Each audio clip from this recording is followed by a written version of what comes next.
bagai tanah gersang menanti datangnya hujan.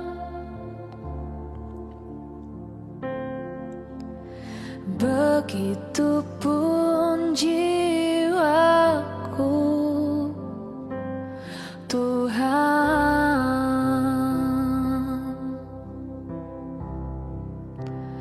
hanya Engkau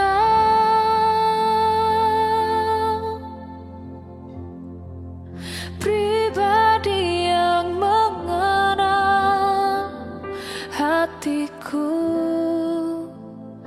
Tiada yang tersembunyi bagimu, seluruh isi hatiku Kau tahu,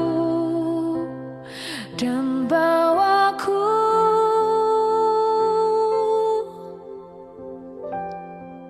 untuk lebih dekat lagi padamu.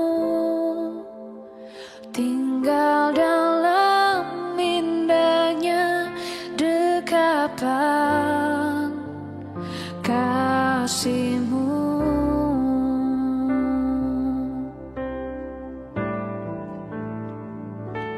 Seperti rusa yang haus, rindu aliran sungai-Mu.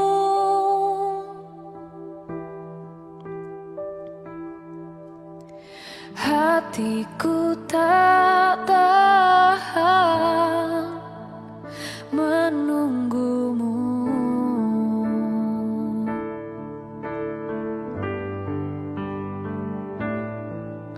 Bagai tanah gersang menanti datangnya hujan.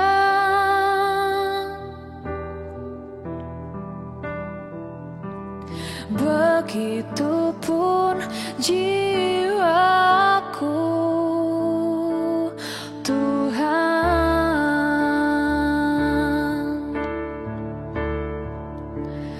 hanya Engkau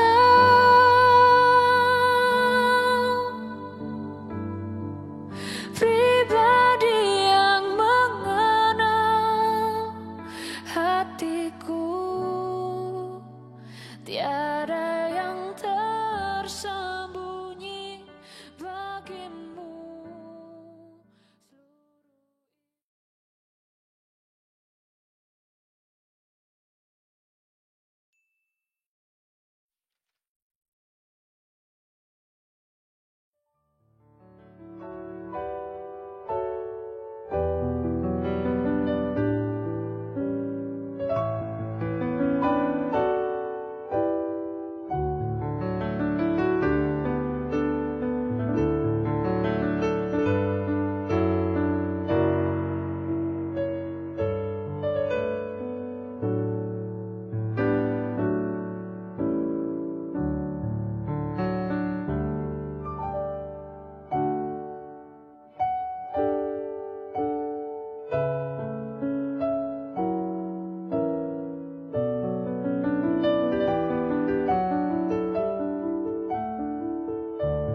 Shalom jemaat Tuhan, mari saya undang kita semua bangkit berdiri. Kita akan memulai ibadah merayakan kebangkitan Tuhan kita Yesus Kristus dengan satu keyakinan bahwa pertolongan kita adalah di dalam nama Tuhan yang menjadikan langit dan bumi. Turunlah kiranya atas kita sekalian kasih karunia dan damai sejahtera dari Allah Bapa dan Tuhan kita Yesus Kristus. Amin. Mengapa kamu mencari Dia yang hidup di antara orang mati? Ia tidak ada di sini. Ia telah bangkit. Sebagai umat Tuhan kita bersyukur karena hari ini kita merayakan kebangkitan Tuhan kita Yesus Kristus. Dia mati, tapi hari ini kuburnya kosong. Membuktikan Dia Tuhan yang hidup. Tidak ada Tuhan lain. Zaman dulu, sekarang, dan selama-lamanya yang tetap hidup kecuali Yesus Kristus. Mari saja kita semua untuk bersorak, meninggikan Dia, bersyukur karena kita mempunyai Allah yang luar biasa. Allah bangkit, bersoraklah.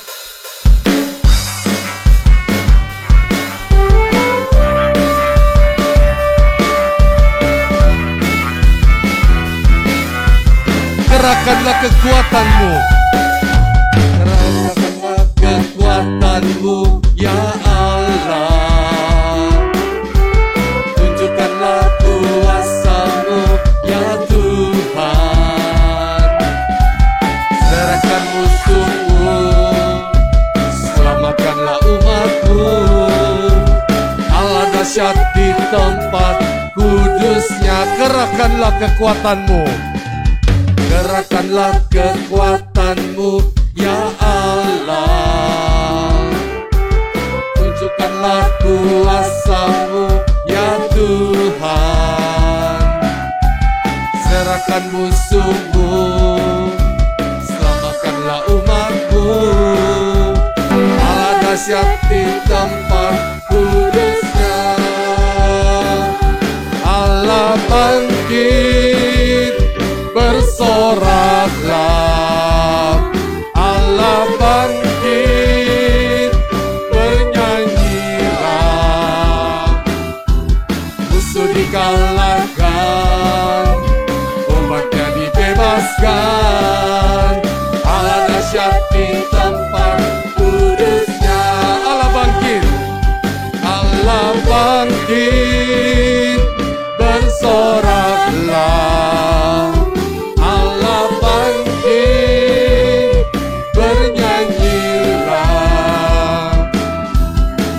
Dikalahkan, umatnya dibebaskan.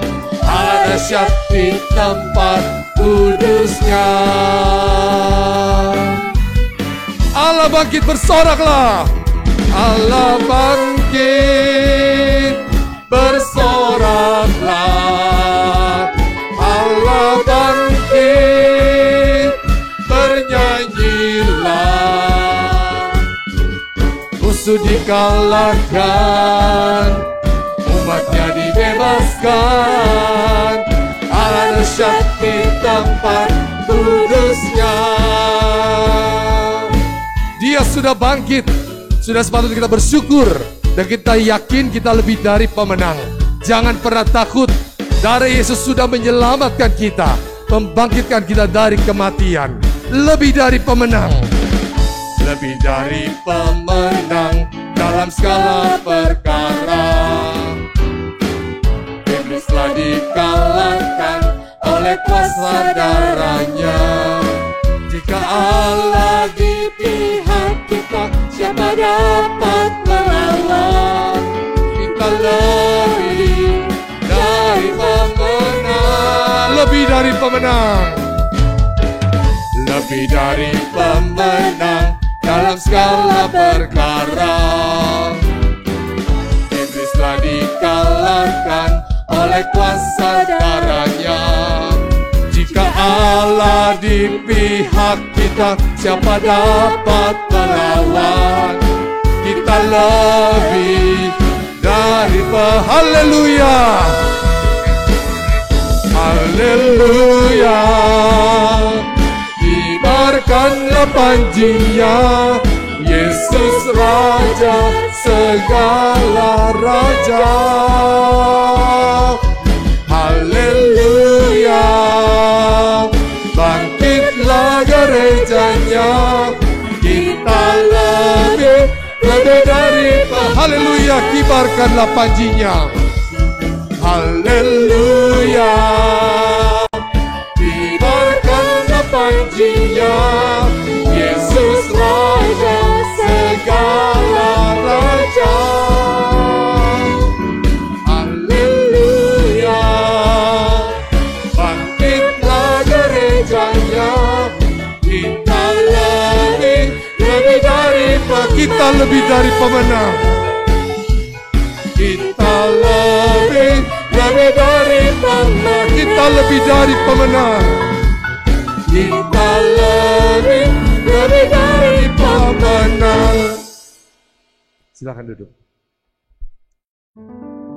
Kalau bukan karena kasih, Yesus yang sempurna tidak mungkin mau datang ke dalam dunia yang begitu penuh dengan dosa. Kasih terbesar dibuktikan melalui pengorbanannya di Kalvari. Dia yang tidak berdosa dijadikan yang pendosa karena kita. Kita manusia yang lemah. Kita tidak berhak untuk sombong. Saat ini saya ajak kita semua mengakui dosa kita di hadapan Tuhan. Tidak ada yang tersembunyi di hadapan Tuhan. Dan Tuhan mau memulihkan kita semua. Mari kita datang ke kayu salib Kristus, mengungkapkan isi hati kita.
Ku berserah hanya kepadamu, Yesus Maulah segala. Karena salibnya kita hidup, karena salibmu ku hidup, karena salibmu ku menang. Engkau yang berkuasa, sanggup untuk melakukan mujizatmu. Karena salibmu ku hidup, karena salibmu ku menang. Engkau yang berkuasa, sanggup untuk melakukan mujizatmu di hidupku. Karena salibmu, karena salibmu ku hidup, karena salibmu ku menang. Engkau yang berkuasa, sanggup untuk melakukan mujizatmu. Karena salibmu ku hidup, karena salibmu ku menang. Engkau yang berkuasa, sanggup untuk melakukan mujizatmu di hidupmu.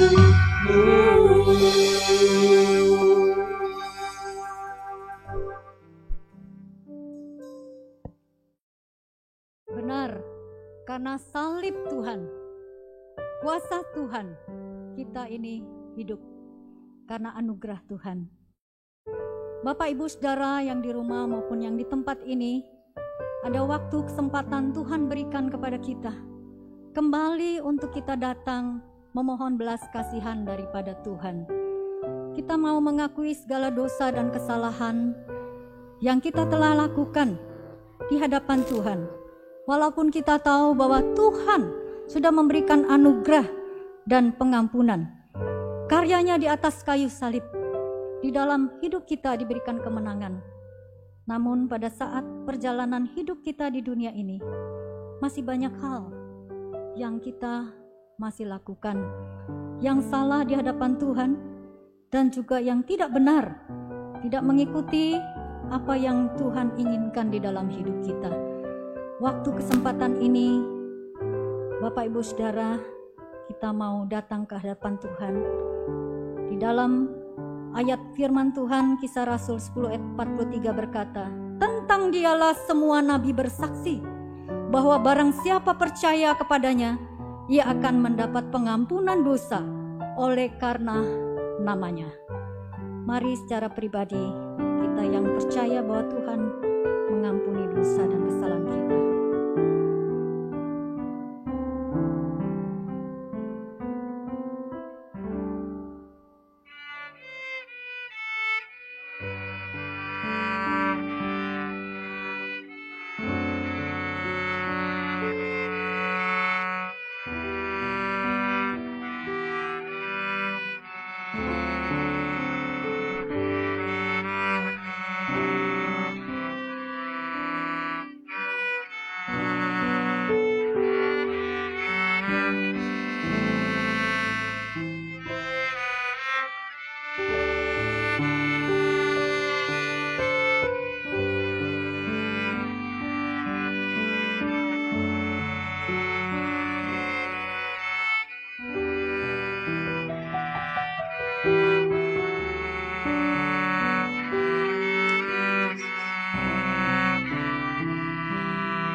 Bapa di dalam surga, Allah yang menciptakan langit bumi beserta isinya, Allah yang sudah begitu besar mengasihi kami, memberikan anugerah, pengampunan, dan karya keselamatan-Mu di atas kayu salib, memberikan kami pengharapannya Tuhan.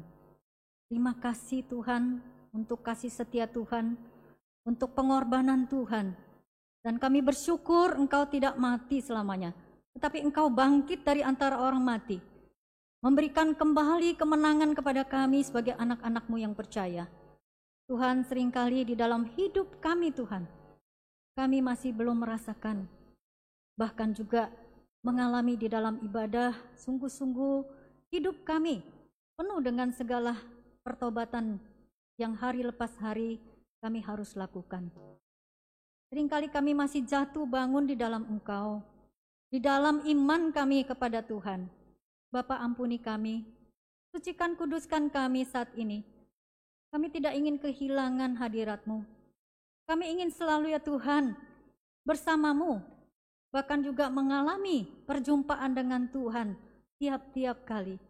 Karena kami sadar di tengah dunia ini, kami tidak mampu, kami tidak kuat untuk menanggung penderitaan, menanggung masalah kami sendiri. Karena itu kami datang kepadamu sekali lagi ini Tuhan. Di dalam momen Paskah di mana kebangkitan Tuhan memberikan kemenangan di dalam pergumulan-pergumulan hidup kami.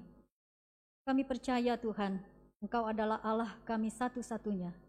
Allah yang membawa hidup kami penuh dengan pengharapan. Kami serahkan hidup kami ke depan ke dalam tangan-Mu. Biarlah Allah yang akan memimpin kembali jalan hidup kami, menolong kami di dalam jalan-jalan yang kami akan lalui ke depan. Terima kasih Tuhan untuk kebenaran-Mu.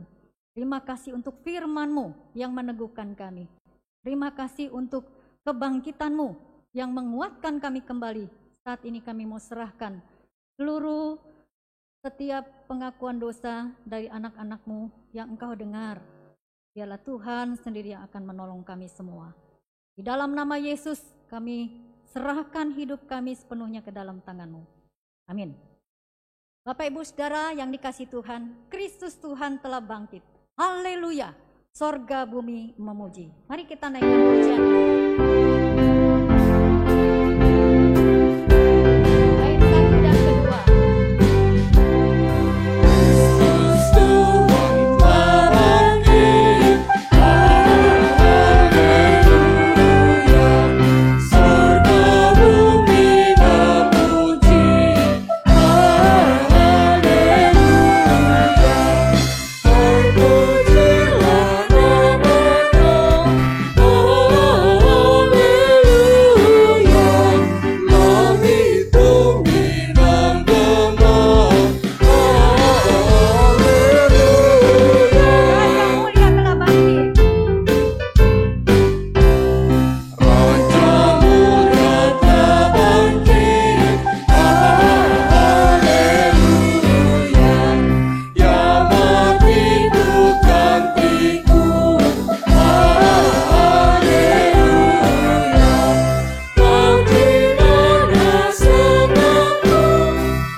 Nyatakan iman kita sama dengan gereja-gereja sepanjang abad dan orang percaya di segala tempat yang mengakui iman percaya. Pengakuan iman seturut dengan pengakuan iman rasuli. Aku percaya kepada Allah, Bapa yang Maha Kuasa, Khalik langit dan bumi, dan kepada Yesus Kristus, Anak yang tunggal Tuhan kita, yang dikandung dari Roh Kudus, lahir dari anak darah Maria, yang menderita sengsara di bawah pemerintahan Pontius Pilatus, disalibkan, mati dan dikuburkan, turun ke dalam kerajaan maut. Pada hari yang ketiga, bangkit pula dari antara orang mati, naik ke surga, duduk di sebelah kanan Allah, Bapa yang Maha Kuasa, dan dari sana ia akan datang untuk menghakimi orang yang hidup dan yang mati. Aku percaya kepada Roh Kudus, gereja yang kudus dan am, persekutuan orang kudus, pengampunan dosa, kebangkitan tubuh, dan hidup yang kekal. Amin. Bapak Ibu Saudara dipersilakan duduk.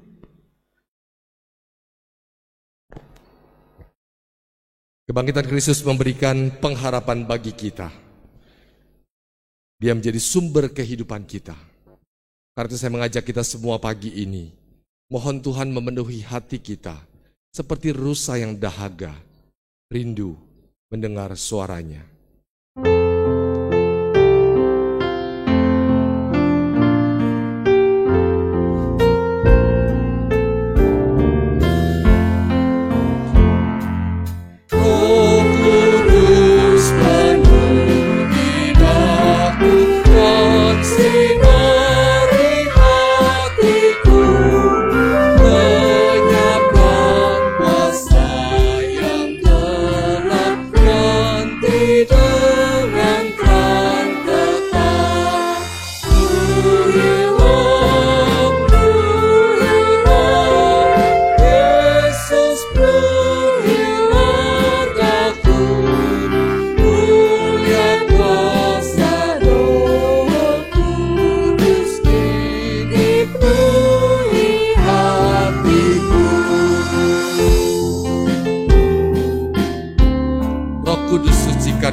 Dari segala dosa. Roh Kudus sucikan aku dari segala dosaku, bagai bejana yang baru siap dipakai Tuhanku.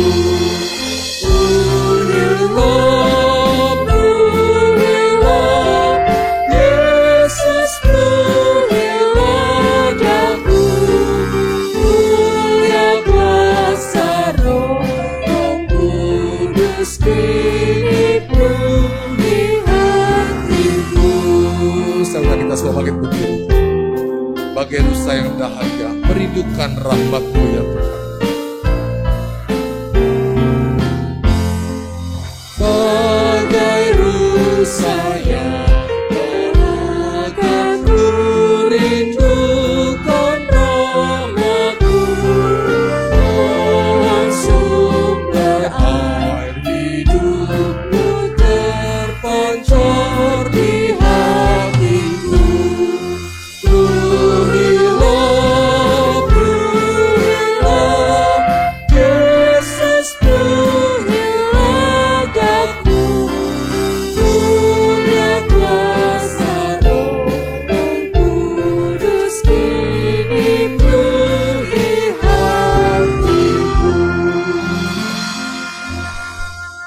Mari kita berdoa.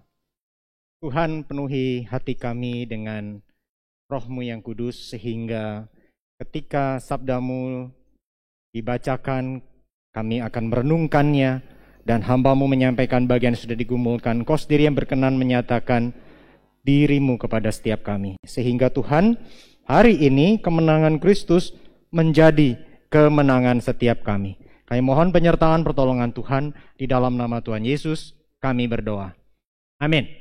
Shalom, salam sejahtera, silakan duduk saudara sekalian. Selamat Paskah bagi jemaat sekalian, baik yang beribadah di gedung gereja ini ataupun yang beribadah secara online di tempat kediaman masing-masing. Salam sejahtera untuk setiap kita. Saudara, hari ini kita akan membaca dari Injil Matius pasal yang ke-28. Matius pasal 28, kita akan baca ayat yang pertama sampai dengan ayat ke-10. Matius pasal 28, ayat yang pertama sampai dengan ayatnya yang ke-10. Bagi kita yang telah membuka teks kitab suci, mari bersama-sama kita membaca. Saudara baca dalam hati, saya akan bacakan bagi saudara sekalian. Setelah hari Sabat lewat, menjelang menyingsingnya fajar pada hari pertama minggu itu, pergilah Maria Magdalena dan Maria yang lain menengok kubur itu. Maka terjadilah gempa bumi yang hebat, sebab seorang malaikat Tuhan turun dari langit dan datang ke batu itu dan menggulingkannya lalu duduk di atasnya. Wajahnya bagaikan kilat dan pakaiannya putih bagaikan salju. Dan penjaga-penjaga itu gentar ketakutan dan menjadi seperti orang-orang mati. Akan tetapi malaikat itu berkata kepada perempuan-perempuan itu, "Janganlah kamu takut, sebab aku tahu kamu mencari Yesus yang disalibkan itu. Ia tidak di sini, sebab ia telah bangkit, sama seperti yang telah dikatakannya. Mari, lihatlah tempat ia berbaring.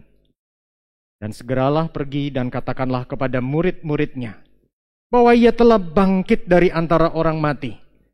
Ia mendahului kamu ke Galilea, di sana kamu akan melihat dia.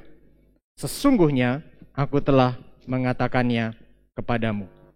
Mereka segera pergi dari kubur itu dengan takut dan dengan sukacita yang besar, dan berlari cepat-cepat untuk memberitahukannya kepada murid-murid Yesus. Tiba-tiba Yesus berjumpa dengan mereka dan berkata, "Salam bagimu." Mereka mendekatinya dan memeluk kakinya serta menyembahnya. Maka kata Yesus kepada mereka, "Jangan takut. Pergi dan katakanlah kepada saudara-saudaraku supaya mereka pergi ke Galilea, dan di sanalah mereka akan melihat aku." Jemaat sekalian yang dikasihi oleh Tuhan, kalau kita berbicara saudara tentang Jumat Agung, di mana sebetulnya yang terjadi dengan para murid adalah kesedihan, keterpurukan, kekalahan. Petrus menyangkal. Padahal Petrus bilang apa?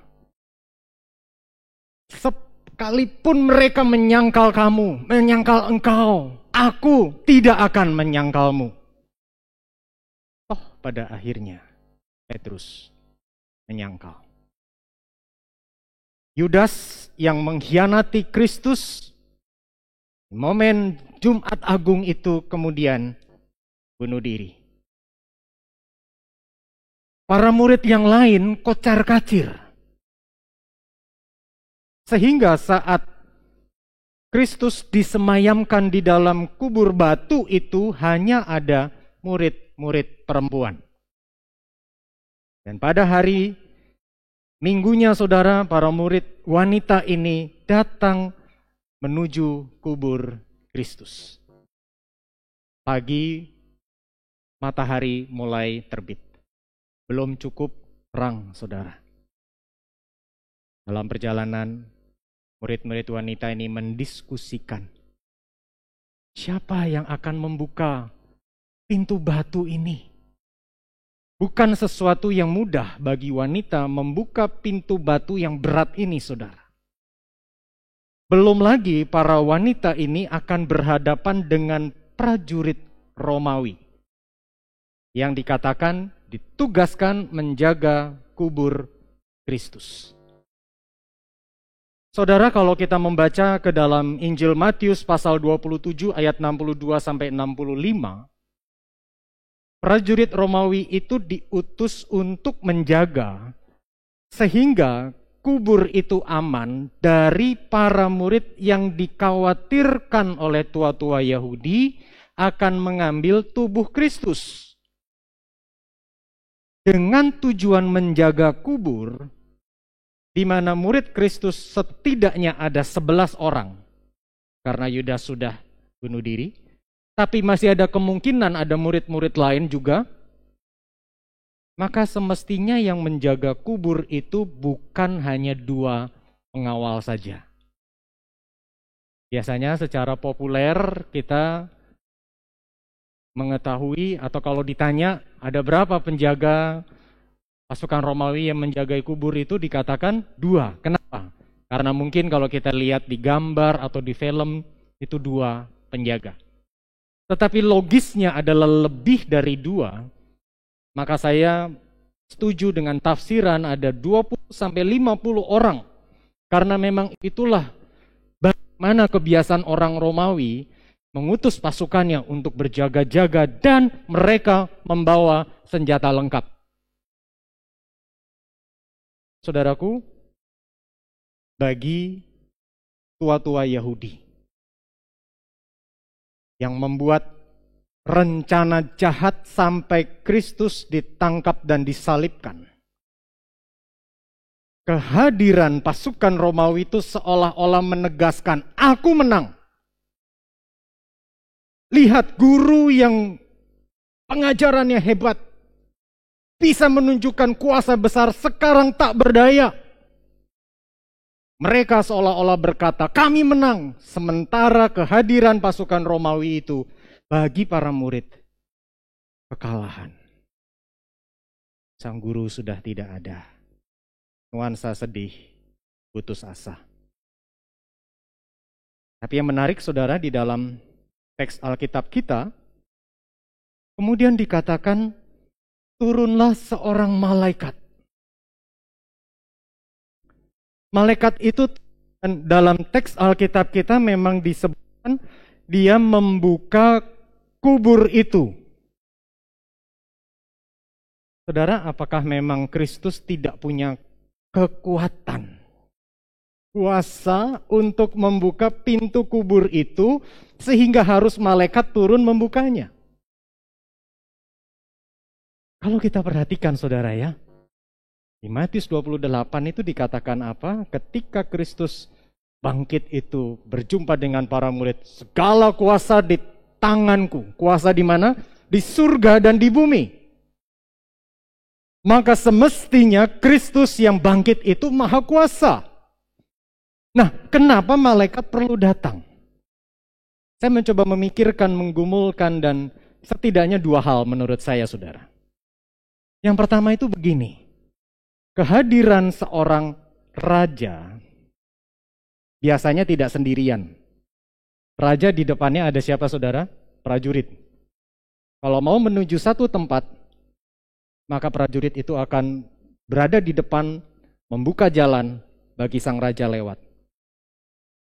Di tengah konteks prajurit Romawi yang seolah-olah berkata, kami menang, kamu kalah. Cukup satu bala tentara surga, satu saja. Sudah membuat bumi goncang, semua ketakutan. Kenapa? Karena dia membuka jalan bagi raja di atas segala raja, Yesus Kristus Tuhan. Kehadiran malaikat sebenarnya adalah menancapkan panji kemenangan Kristus. Bukan kalian Romawi yang berkuasa, raja di atas segala raja. Narasi menyiratkan kemenangan Kristus. Dan yang kedua, kehadiran malaikat itu saudara adalah begini. Di awal ketika Kristus lahir, malaikat datang membawa berita bagi dunia. Hari ini telah lahir bagimu, dan seterusnya dan seterusnya. Ketika Kristus bangkit, malaikat membawa berita bagi bumi. Dia bangkit. Sama saja dengan dia bilang apa saudara? Kristus menang. Itu berita malaikat bagi bumi. Yesus Kristus menang. Saudara sekalian, seandainya karya Kristus berhenti sampai Golgota, oh kita akan mendapati kasih yang besar, agung, kasih yang membuat Kristus mengorbankan diri bagi orang-orang yang dikasihinya, yang mengasihinya. Itu kasih yang mengagumkan. Namun saudara, ternyata kasih yang membuat seseorang mau berkorban bagi orang yang dia kasihi, itu bisa menjadi bagian dari kasih natural manusia. Siapa saja, orang-orang tertentu mungkin. Misalnya saja saudara, ini saya temukan di dalam sebuah buku karangan Anne Lamott. Buku ini terbitan tahun 94, judul bukunya Bird by Bird. Dikisahkan saudara, ada seorang anak laki-laki usia 8 tahun punya adik yang menderita leukemia. Adik wanita. Kemudian suatu ketika sang adik ini perlu transfusi darah. Memang tidak disebut darah mana, tetapi asumsinya tentu darah merah.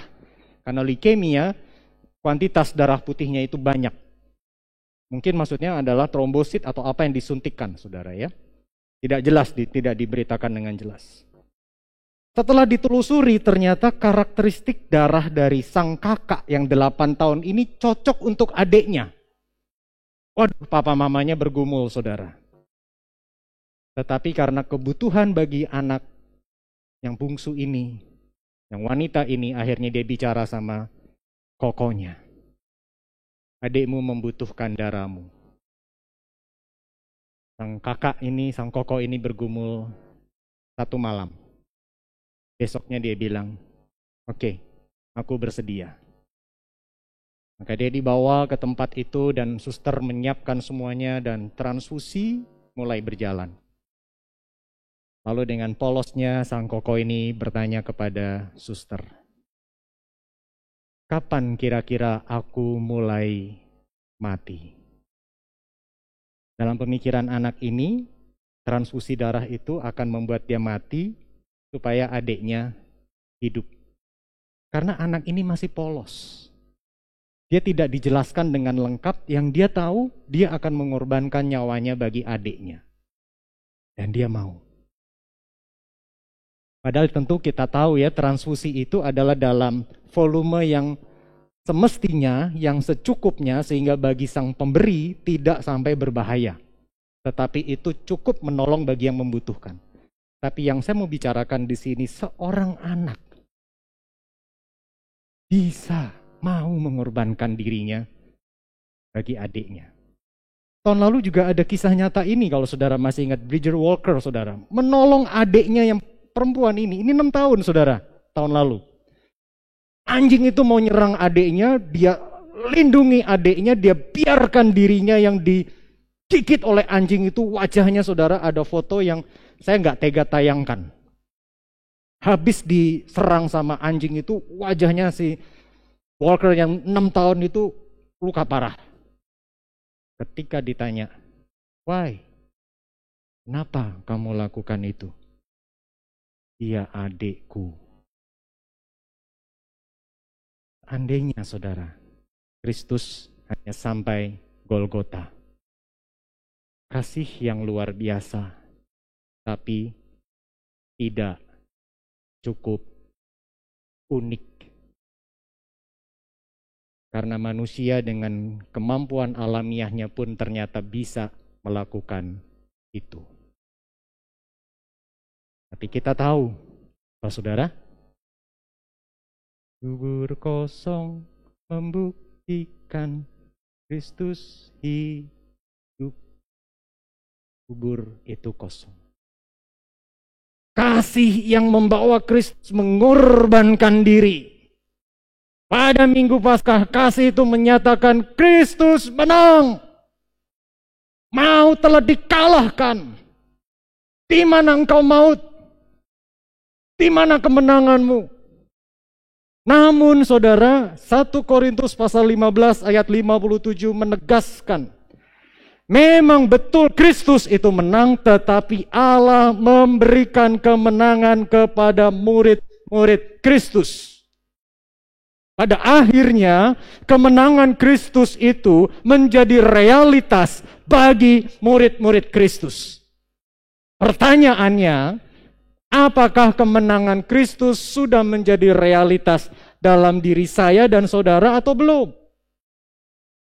Dan mari kita pikirkan, bagaimana kemenangan Kristus pada diri murid-murid saat itu? Apa yang narasi katakan pada kita? Apakah kemenangan Kristus sudah menjadi bagian dari kita atau belum? Kita kembali kepada narasi yang mengungkapkan ketika kaum wanita ini menuju ke kubur Kristus. Ketika itu tentu mereka sedih. Kita tahu ada 2 murid perjalanan ke Emmaus, mereka putus asa. Sehingga nuansa putus asa itu bisa jadi sebetulnya memenuhi benak para murid. Termasuk wanita-wanita ini bisa saja juga ada rasa putus asa. Sedih yang jelas. Lalu mereka bertemu malaikat yang dikatakan wajahnya bagai kilat, pakaian putih bagaikan salju, maka wajar wanita itu takut. Manusia berjumpa makhluk surgawi, penampakan dari makhluk surgawi, tentu saudara takut. Maka malaikat berkata kata-kata pertamanya, jangan takut. Lalu dia ngomong, dia telah bangkit.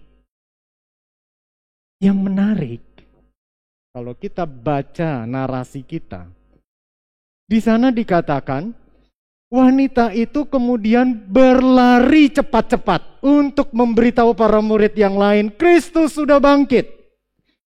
Awalnya jalan tentu perlahan, karena sedih, putus asa, sendu.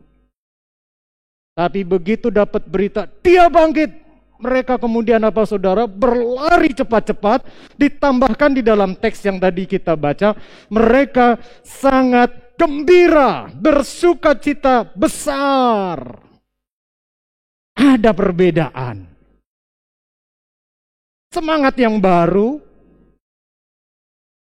keceriaan, sukacita, seperti 2 murid yang tadi saya katakan dalam perjalanan ke Emmaus. Ketika bertemu Kristus yang bangkit, Kristus memberitakan firman, memecah roti di depan mereka. Lalu 2 murid itu berkata apa? Bukankah hati kita berkobar-kobar ketika firman itu diberitakan? Yang saya mau ngomong apa saudara?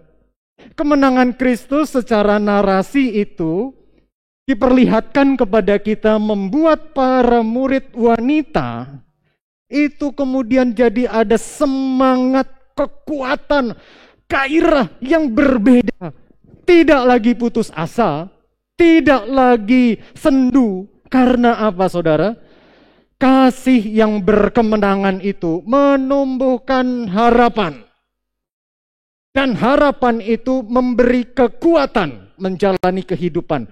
Yang memang kehidupan itu memiliki 1001 macam gelombang badainya. Pandemi COVID masih melanda. Dan umumnya orang mengucapkan istilah VUCA tentang pandemi COVID ini.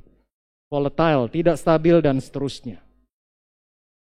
Tetapi istilah yang saya temukan dari Harvard Business Review, dan saya pikir itu lebih tepat menggambarkan situasi COVID ini. Bukan VUCA, tetapi tuna. T-nya adalah turbulensi. Bukan sekedar tidak stabil. Turbulensi. Apa itu turbulensi? Ya, seperti kita naik pesawat itu kan saudara, tiba-tiba kita tidak duga sama sekali, tiba-tiba bisa anjlok.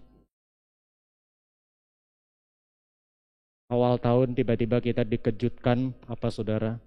Mutasi-mutasi baru, ya. Ketika mutasi-mutasi baru itu muncul, kita mulai ada rasa khawatir lagi, apalagi bagi kita di GKI Kuta Bali. Di bulan Januari, Pendeta Ricardo, lalu Losa Cynthia, dan saya positif COVID. Mengejutkan. Lalu kemudian mulai muncul harapan vaksin. Semua ingin vaksin. Tetapi begitu mendaftar, seringkali penuh. Begitu sudah datang, domisilinya berbeda, ditolak. Begitu mau datang, 1.500 orang ngantri. Waduh, bagaimana? Sebetulnya belakangan ini itu cukup banyak hal yang kompleks dalam hidup kita, sehingga meningkatkan stres.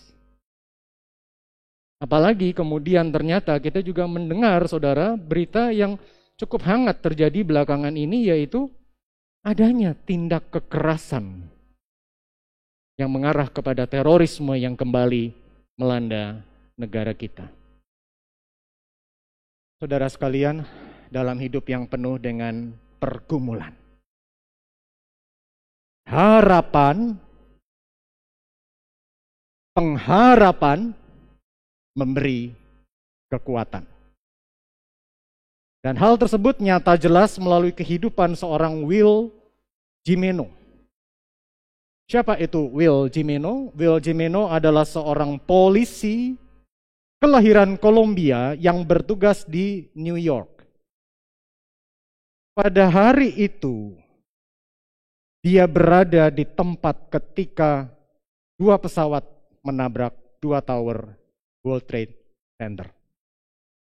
Dia berusaha masuk ke dalam bersama rombongan, ada pemadam kebakaran, ada kepolisian untuk melakukan pencarian korban, menolong mereka evakuasi. Tiba-tiba gedung itu apa saudara? Rubuh.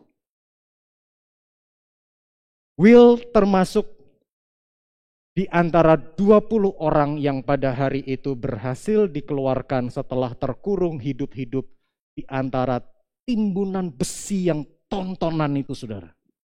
Karena gedung demikian tinggi, runtuh. Itu luar biasa saudara. Dia terkurung berapa? 13 jam. 13 jam dia terkurung. Setelah dia dikeluarkan, diselamatkan, dia sharing. Yang membuat dia bertahan adalah dia ingat istrinya. Istrinya yang sedang hamil. Dia katakan, aku harus berjuang lebih keras untuk keluargaku.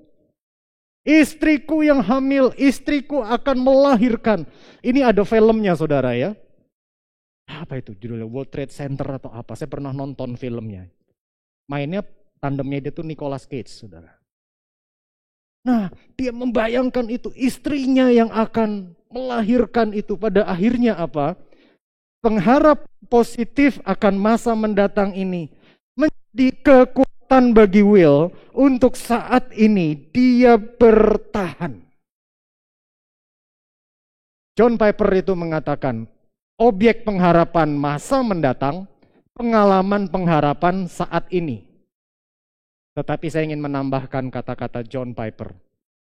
Kekuatan dari pengharapan adalah untuk saat ini.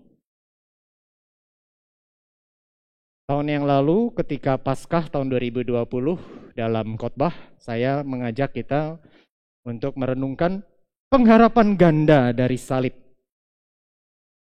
Pengharapan ganda untuk yang pertama untuk masa mendatang.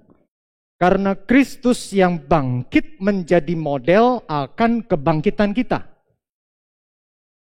Jadi kita yang percaya pada Kristus kita juga akan bangkit.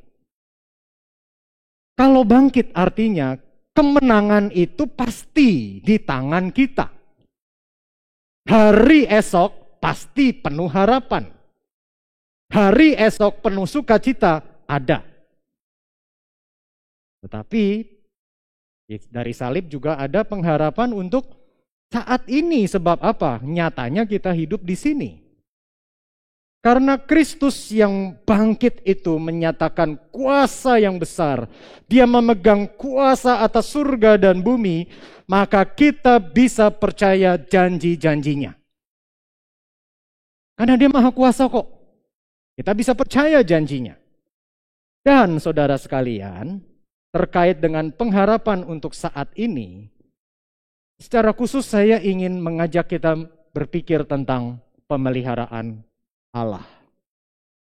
Sebuah konsep yang sebetulnya klasik, tetapi dalam 1,5 sampai 2 bulan ini banyak menguasai pikiran saya, banyak memenuhi pikiran saya.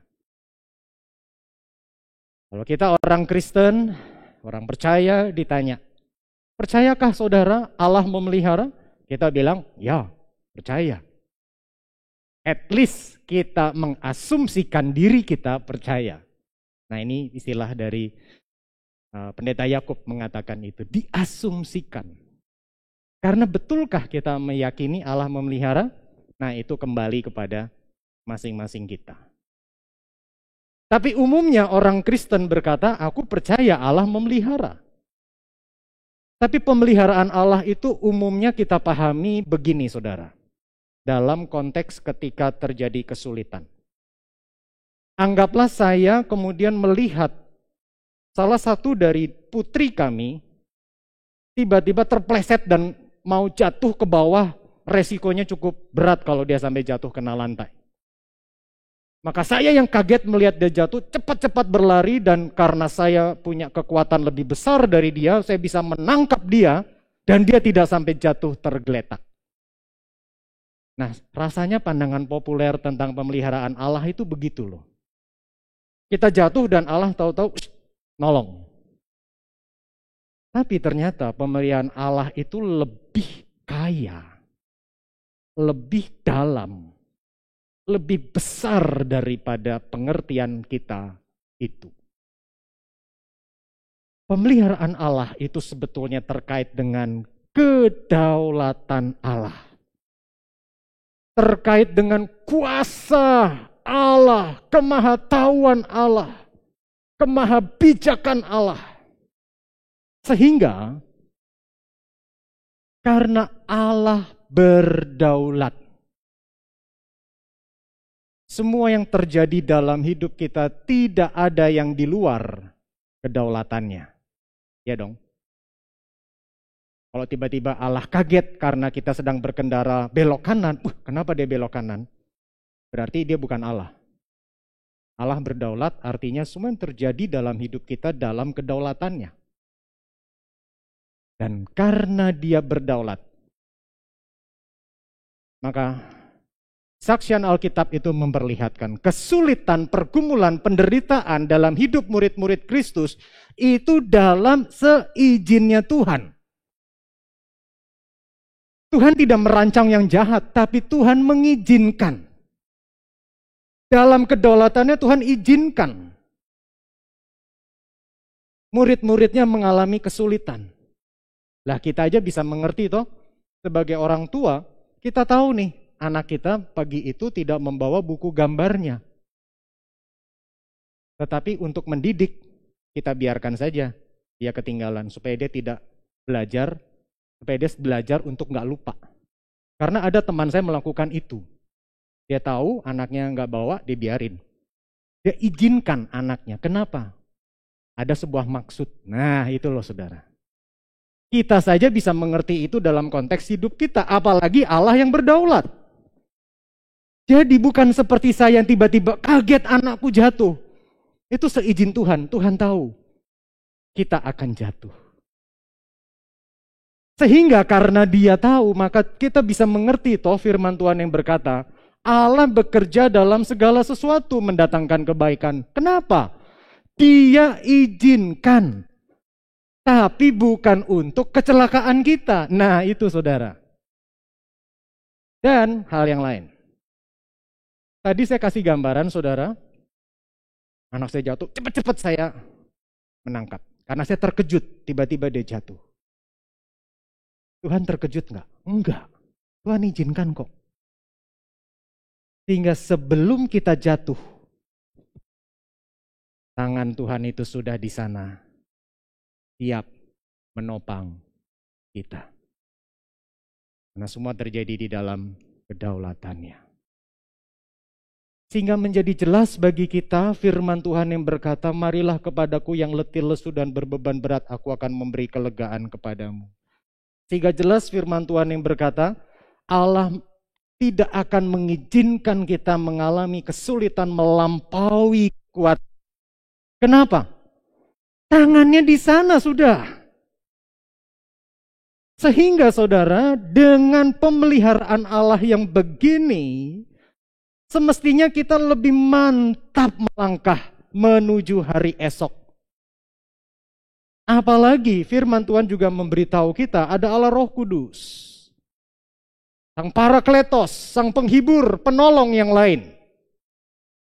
Yang dikatakan di Injil Yohanes, dia akan memberitahu kepadamu akan firman Tuhan. Sang penolong yang lain yang memberikan damai sejahtera. Eksposisi Yohanes 14 sampai Yohanes 14 ayat 27. Sebetulnya damai sejahtera yang Kristus janjikan terkait dengan Roh Kudus. Maka apalagi yang membuat kita kemudian tidak berpengharapan?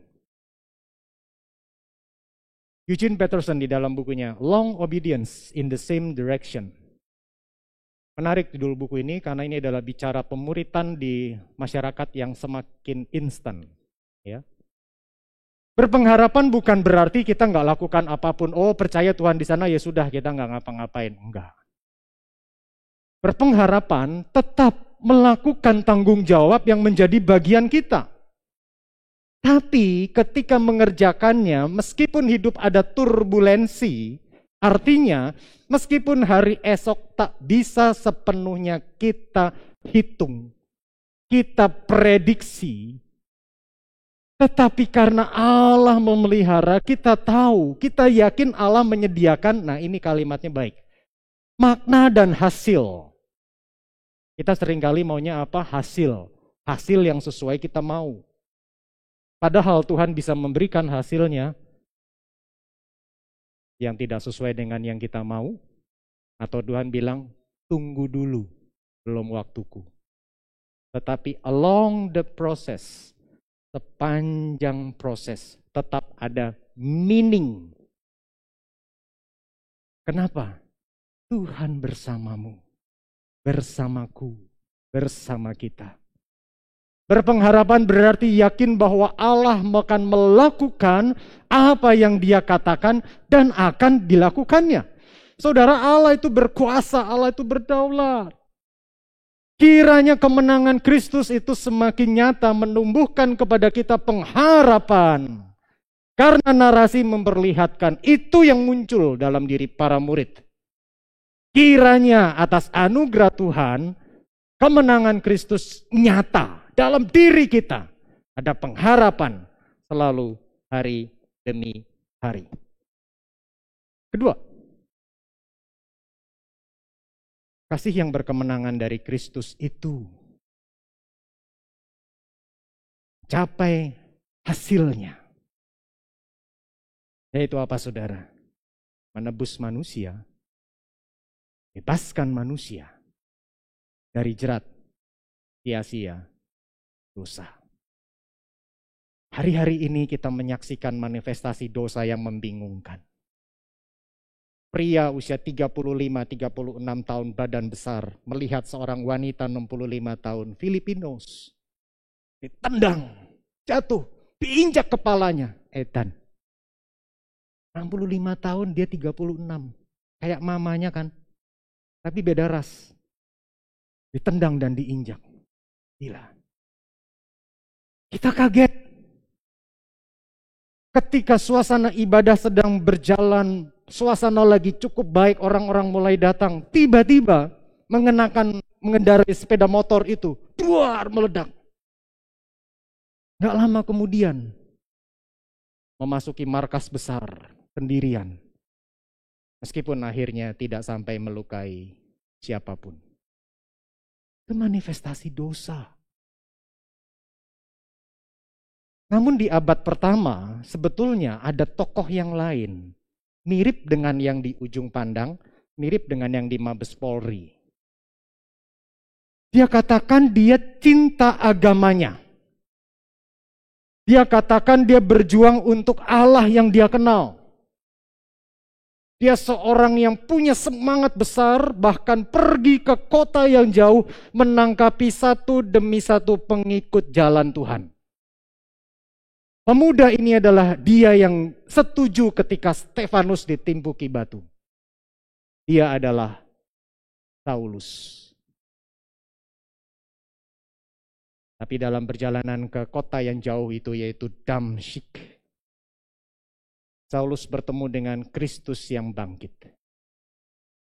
Dari sosok Saulus, lama-lama menjadi Paulus. Pribadi yang tadinya penuh amarah kepada yang berseberangan dengannya. Kemudian setelah menjadi Paulus berkata di kitab Filipi pasal 4 ayat 4. Bersukacitalah senantiasa. Seorang Saulus yang penuh kebencian awalnya, kemudian menjadi seorang yang berkata, marilah kita bertumbuh dalam segala hal ke arah Dia, Kristus yang adalah kepala.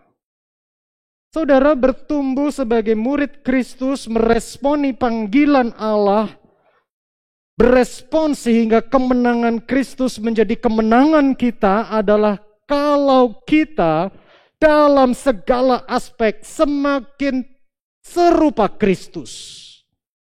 Bukan cuma kita lebih rajin ke gereja, lebih banyak baca Alkitab, berdoanya lebih panjang, pilihan katanya lebih indah.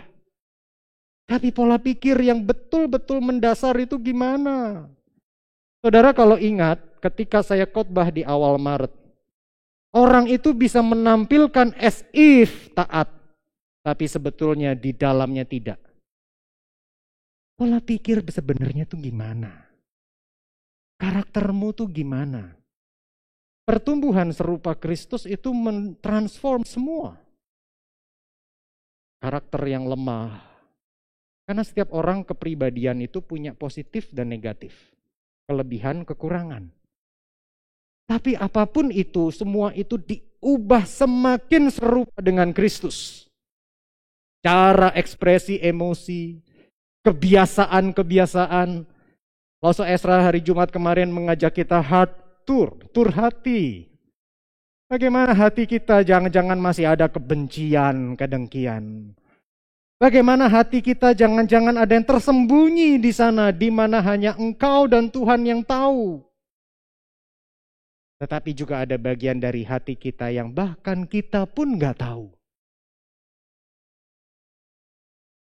Saudara, kiranya kalau kita menjadi murid Kristus, kita bertumbuh di dalam semua hal itu. Dan sebagai aplikasi dari Minggu Paskah ini. Yang pertama, kasih yang berkemenangan di dalam Kristus memberikan hari yang penuh harapan. Salah satu tolok ukur yang penting bagi kita adalah apakah hari-hari ini hidup saya dan saudara penuh pengharapan atau enggak. Kalau kita merasa hidup ini going nowhere, kita merasa hidup ini enggak ada harapan, maka jangan-jangan itu karena kita sebetulnya belum sungguh-sungguh percaya kepada Kristus. Maka hari ini saya mengundang saudara sekalian, baik yang beribadah secara online maupun bersama-sama kami di sini. Jika belum sungguh-sungguh percaya, terimalah Dia Kristus sebagai Tuhan dan Juru Selamat pribadi. Kedua, mungkin saja masalah pergumulan itu terjadi dengan intensitas yang besar dan dalam jangka waktu yang panjang. Maka kita bisa mengalami apa yang saya sebut keterkiliran iman.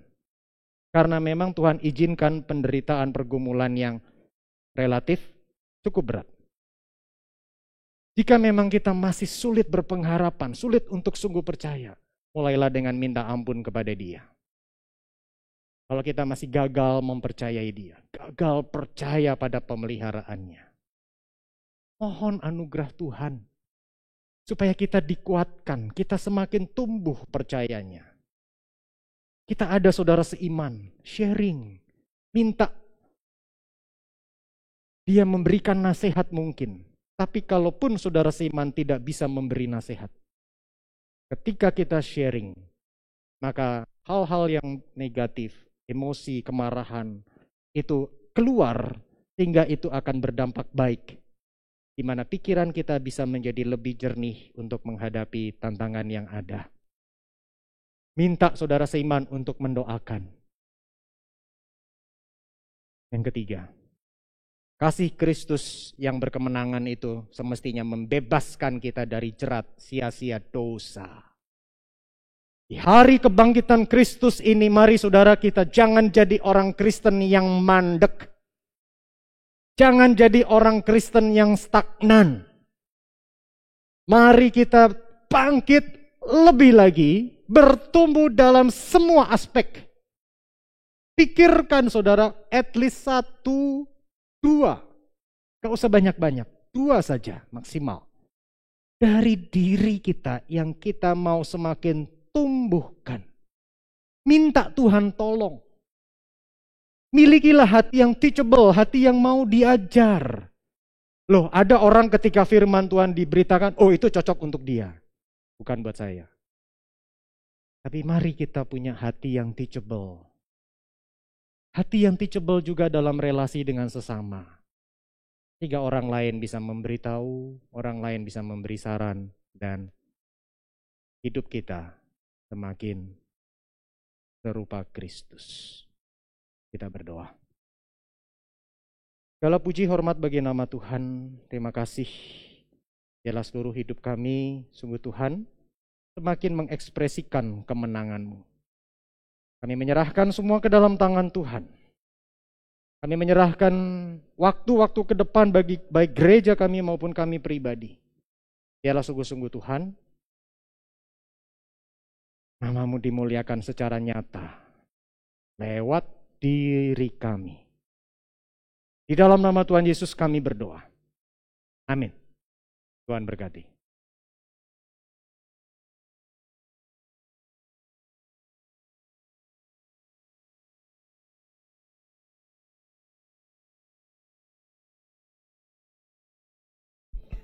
Saya yakin kita semua sudah mengalami pemeliharaan Tuhan yang begitu besar. 1 tahun ini seluruh dunia mengalami kondisi yang tidak enak. Tapi kita belajar begitu banyak hal untuk bergantung sepenuhnya kepada Tuhan kita. Kita sudah melihat Dia yang bangkit. Dia yang memberi pengharapan. Dia yang memberi keselamatan. Mari saat ini saya mengajak kita untuk memberikan yang terbaik seluruh hidup kita bagi kemuliaannya. Kita akan memberikan persembahan. Bapak Ibu bisa memberikan dengan mentransfer ke rekening bank atau juga menggunakan QR code yang sudah ada di setiap kursi. Kita akan mengangkat pujian Kristus hidup.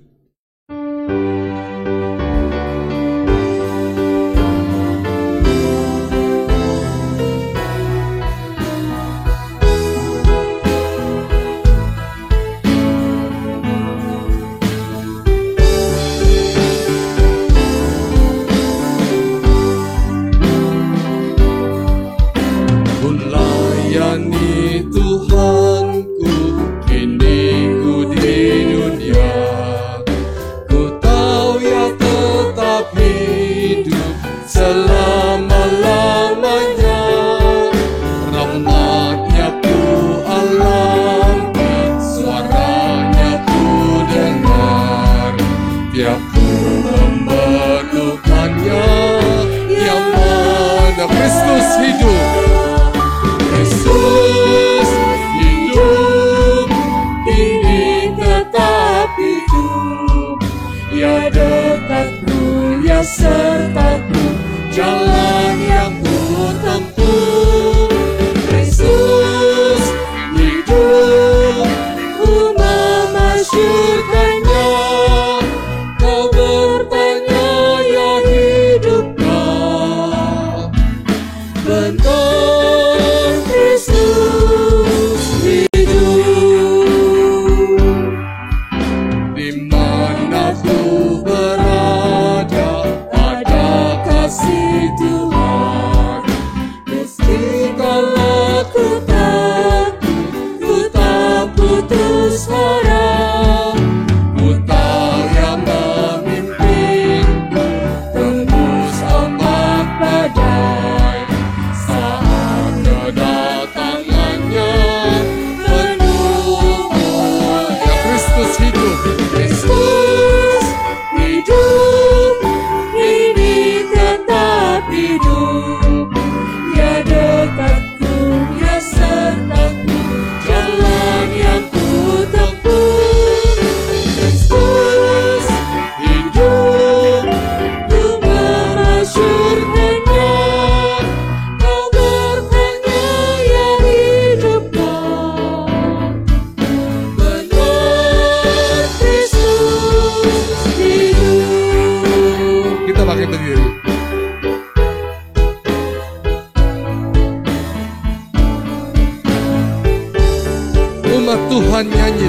bersorak memuji.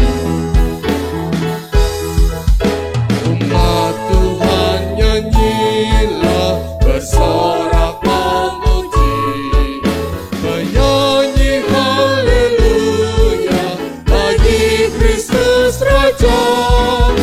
Tuhan pengharapanku dan kekuatanku, tak seorang seindahnya penuh kasih. Kristus hidup, ini tetap hidup. Dia dekatku, dia sertaku, jalan yang ku tempuh. Kristus hidup, ku mengasyurkannya. Kau bertanya, ya hidupkah? Benar, Kristus hidup. Kami bersyukur Tuhan karena kami memiliki Allah yang hidup.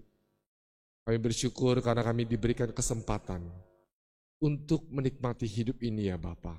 Dan terlebih lagi boleh menikmati hidup di dalam pengenalan akan Engkau ya Tuhan. Bapa, pagi ini kami membawa seluruh persembahan kami. Biarlah Tuhan yang boleh kuduskan, Tuhan boleh pakai untuk pekerjaan-Mu di bumi ini ya Tuhan. Dan Tuhan yang tolong kami, untuk kami memberikan yang terbaik dari seluruh keberadaan kami, hidup kami, hati kami ya Tuhan. Sehingga biarlah melalui hidup kami terpancar kasih Kristus. Melalui hidup kami, bukan hanya kami yang merasakan keselamatan, menerima keselamatan, tapi melalui hidup kami juga banyak orang boleh mengenal Engkau ya Tuhan. Terima kasih Bapa dalam surga, terpujilah nama-Mu, kami bawa doa ini hanya ke dalam nama Tuhan Yesus, Juru Selamat kami hidup. Amin. Silakan duduk.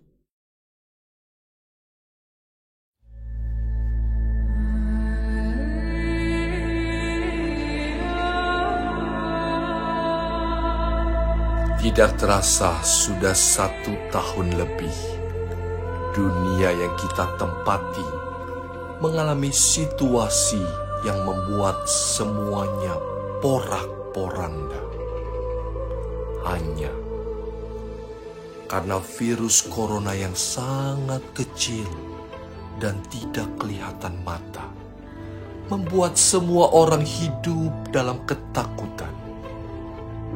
Kehidupan menjadi kacau balau, keluarga berduka, bisnis hancur, banyak PHK terjadi, hidup menderita. Kita semua menjadi sangat takut, sangat berhati-hati, menganggap ini satu-satunya yang membuat kita begitu ketakutan. Tapi sadarkah kita bahwa ini bukanlah ketakutan yang sesungguhnya?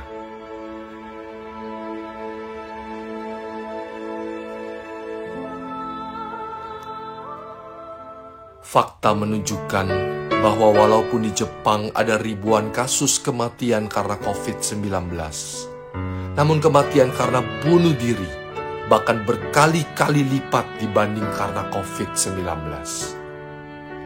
Hal ini seharusnya membukakan pikiran kita, mengingatkan kita bahwa ada masalah yang lebih mendasar, ada ketakutan yang lebih mengerikan, yakni kebinasaan kekal, kekosongan hati manusia. Ada ruang dalam diri manusia yang hanya bisa dipenuhi oleh Tuhan sendiri. Bagaimana dengan kita? Kematian Kristus di atas kayu salib menunjukkan kasih yang paling agung. Dia, Yesus, mengorbankan dirinya, mencurahkan darahnya bagi kita. Karena begitu besar kasih Allah akan dunia ini, sehingga Ia telah mengaruniakan anaknya yang tunggal, supaya setiap orang yang percaya kepadanya tidak binasa, melainkan beroleh hidup yang kekal. Sudahkah kita menerima kasih itu? Sudahkah kita menjadikan Dia satu-satunya juru selamat di hidup kita? Jika belum, di momen Paskah ini, kita datang di hadapan Kristus yang sudah bangkit. Kita bertobat dan mohon Dia masuk dalam hati kita dan menjadi juru selamat kita. Jika sudah, kita harus ingat bahwa begitu banyak orang di sekitar kita yang membutuhkan Tuhan. Tiap hari kita pasti menemukan banyak orang terhilang. Hidup mereka tak menentu. Dalam tawa mereka tersimpan duka. Namun Tuhan mendengar tangis mereka. Kita, mereka, memerlukan kasih Yesus yang besar sebagai jawaban. Tuhan memanggil kita untuk membawa terang-Nya. Tiada lebih berharga dari yang terhilang. Kasih-Nya mencelitkan, buatku mengerti. Mereka perlu mendengar tentang kasih-Nya. Mereka kasih Yesus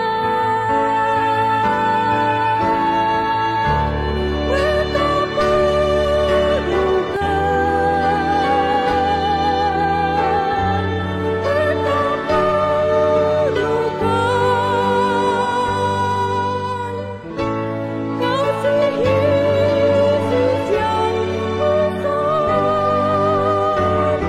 sebagai jawaban.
Mereka perlukan.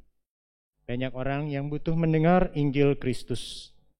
Dan sebagai kelanjutan dari apa yang baru sama-sama kita dengarkan, saudara, maka gereja kita mengadakan kelas misi melalui bahan Kairos.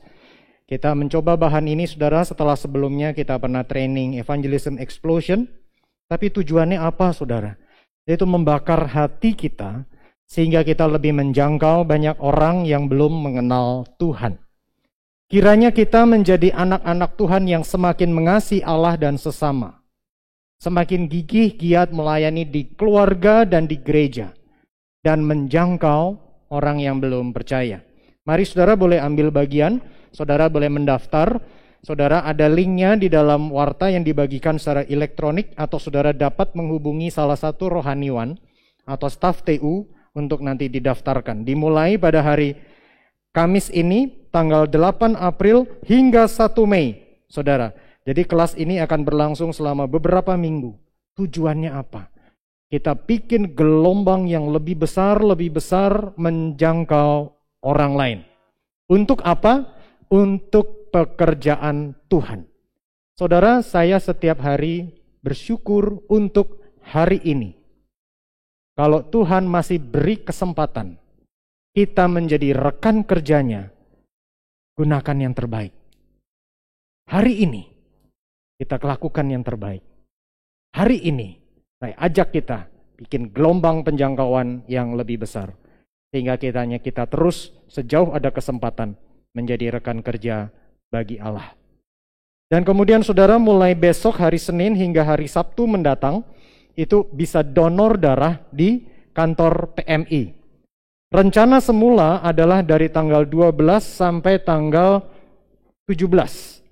Tetapi ternyata itu adalah minggu galungan. Maka PMI meminta dipercepat. Jadi hari Senin yang akan datang sampai hari Sabtu. Saudara datang ke kantor PMI di Imam Bonjol. Saya sudah 2-3 kali donor di sana, steril dan bagus, saudara. Dan mari kita berkontribusi bagi masyarakat. Lalu kemudian saudaraku, ada persekutuan Kaleb se-GKY, saudara. Ini ada persekutuan bagi Bapak Ibu di usia indah, di usia emas, dengan tema pengharapan baru dalam Kristus pada hari Kamis 8 April pukul 10 waktu Indonesia bagian Barat atau pukul 11.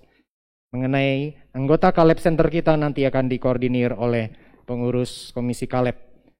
Komisi Remaja mengadakan kelas ya, ibadah online di hari Sabtu mendatang dengan tema Kuasa Kebangkitannya dilayani oleh Pastor Brandon Ingram.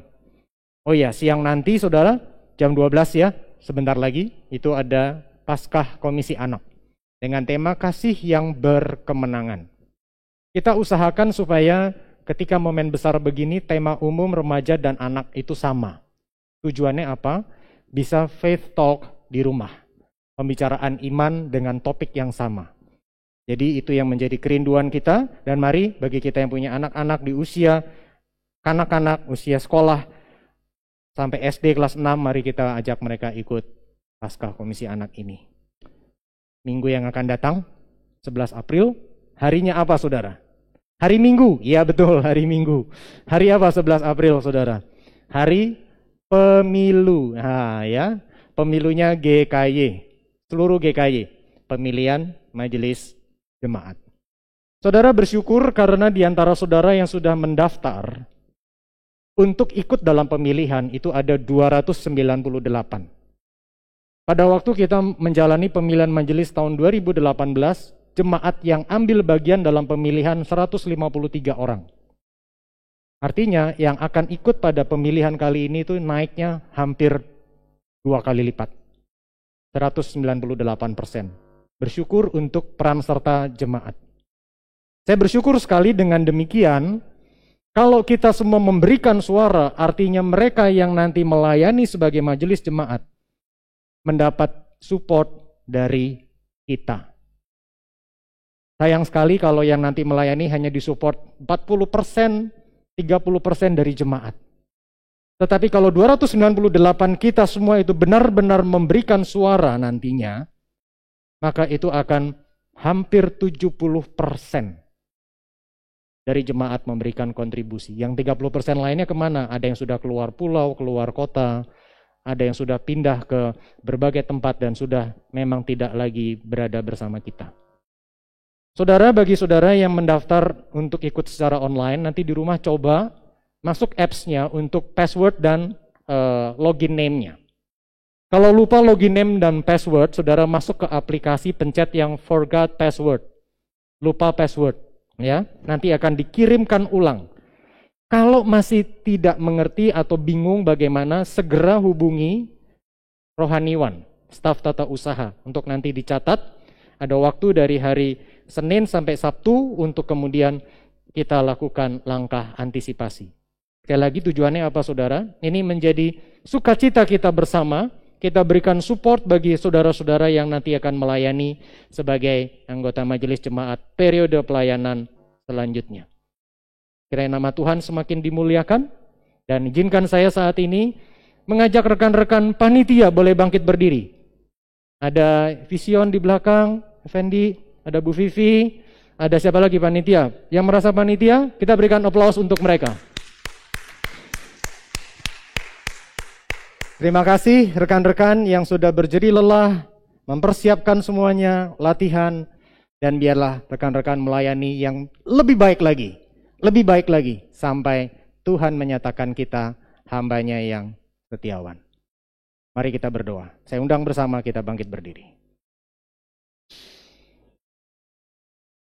Tuhan, terima kasih untuk kasih karunia-Mu. Tuhan berkati Rustandi dan Ira yang hari ini keluar rumah sakit, tuntun dan pimpin mereka. Tuhan berkati Losa Ana dalam Tuhan izinkan terpapar COVID.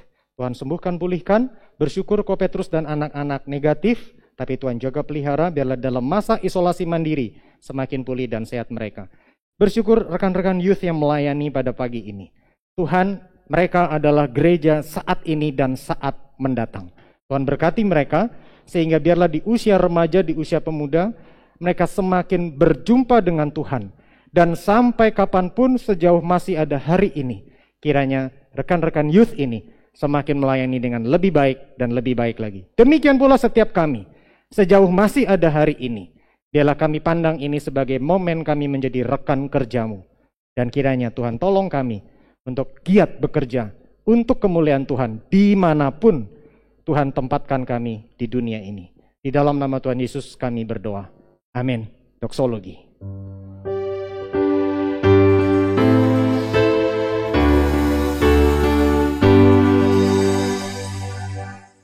Puji Allah Bapa Putra, puji Allah Roh Kudus, ketiganya yang esa. Pohon selamat sumber berkat.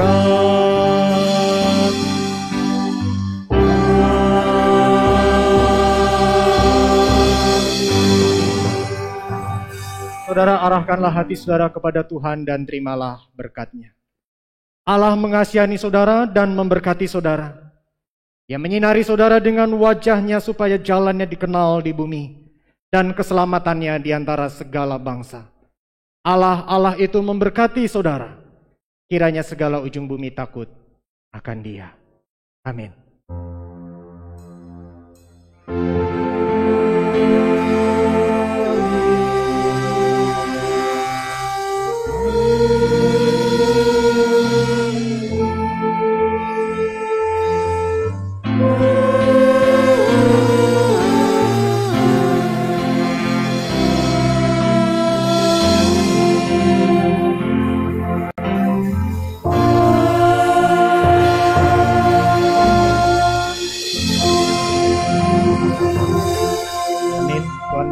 Jemaat sekalian dipersilakan duduk, kita memasuki saat teduh.